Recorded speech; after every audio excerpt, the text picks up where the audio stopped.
Turning to this, yesterday in deep red Texas, Democrats attempted to reach across the aisle in a town hall. The headliners included failed Senate candidate, a failed gubernatorial candidate, and a failed presidential candidate. That was Beto O'Rourke. And by his side was failed vice presidential candidate Tim Walz, who gave this take for why Democrats keep losing. And our culture proves that our strength is our diversity.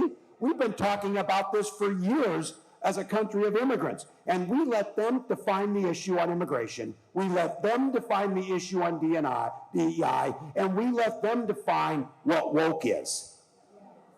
We got ourselves in this mess because we weren't bold enough to stand up and say, you damn right we're proud of these policies. We're going to put them in, and we're going to execute them.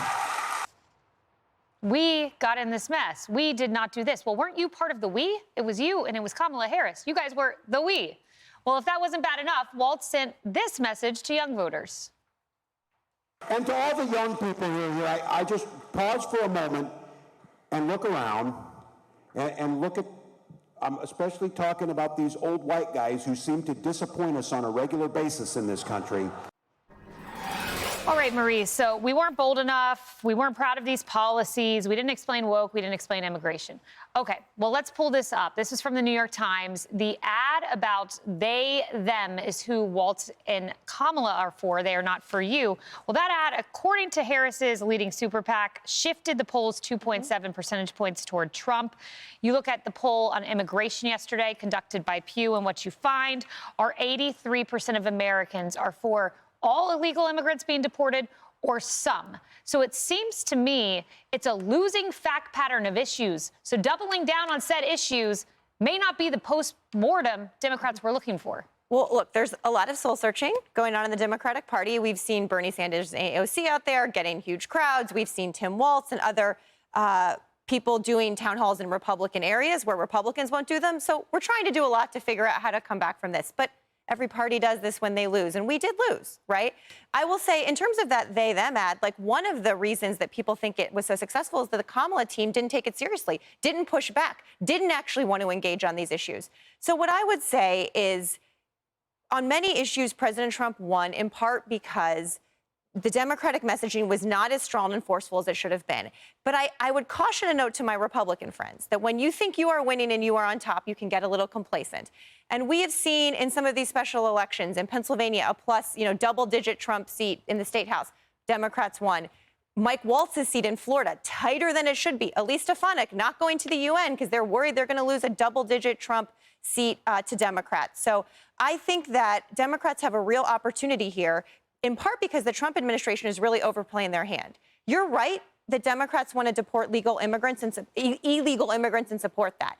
They don't support people with legal visas getting disappeared off the streets, or Kristi Noem standing in front of prisoners in very uncomfortable, like, Nazi-style ideology. So I think Republicans are overplaying their hand here. Nazi-style ideology? She was standing in front of a prison in El Salvador with hardened criminals behind That picture with all those men shirtless behind her was one of the most offensive things. As someone who has spent my entire life studying this. The Democrats trying to slur over Nazis. It's not a slur, Larry. That imagery was one of the most offensive things I've ever seen. You do realize she was standing in a prison in El Salvador. Why does she have to stand in front of it? Well, it is sending a message. And Lisa, coming to you, the highest issue for which Donald Trump has approval in every poll I have seen is immigration. So keep doing what you're doing. And I find it offensive to, one, have drug dealers, gang members to be allowed in the United States, or to have people here who hate America and sympathize with Iran or Hamas. That is what I find personally offensive, and I want them gone. And if they're in El Salvador,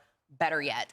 Beyond that, one thing you said that I don't agree with is you said that Kamala Harris just didn't do a good enough job defending herself. The Kamala Harris is for they, them, I am for you ad showcased Kamala Harris in her own words, talking about supporting the taxpayer-funded transgender surgeries for prison inmates. So she didn't need to defend herself. It was her own words that got her into trouble and shifted the vote 2.7%.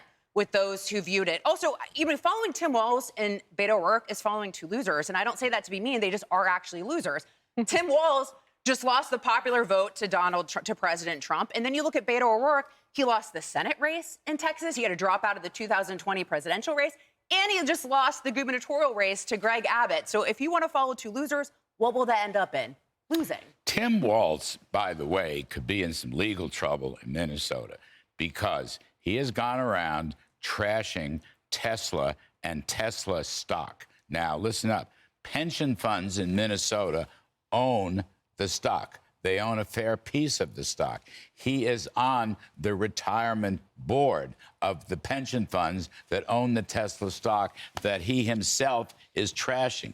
He has a fiduciary responsibility to the citizens and taxpayers of Minnesota to promote a higher retirement rate of return, not to trash the stocks that they own and give them a lower rate of return. And it may well be that somebody is going to bring this up and haul his, shall I say, white rear end, no, Reagan's word, white keister into court and tell him to stop damaging the retirement funds of the people of Minnesota. Yeah, I don't know about a legal challenge, but perhaps there is a lack of self-awareness here when you have the old white guy who lost elections criticizing the old white guys who won elections to a certain extent.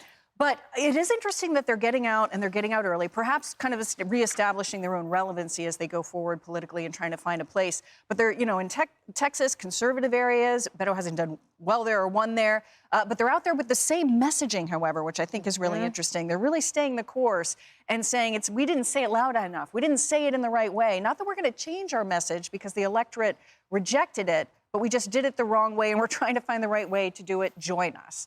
But they are going to these places where perhaps they're trying a new outreach attempt. It is interesting because you have the Alyssa Slotkins and the Gavin Newsom trying new messaging, but they're like the lone voices in the wind against Tim Walz and Jasmine Crockett and AOC, and goes further and further left. I'm Steve Doocy. I'm Brian Kilmeade. And I'm Ainsley Earhart. And click here to subscribe to the Fox News YouTube page to catch our hottest interviews and most compelling analysis.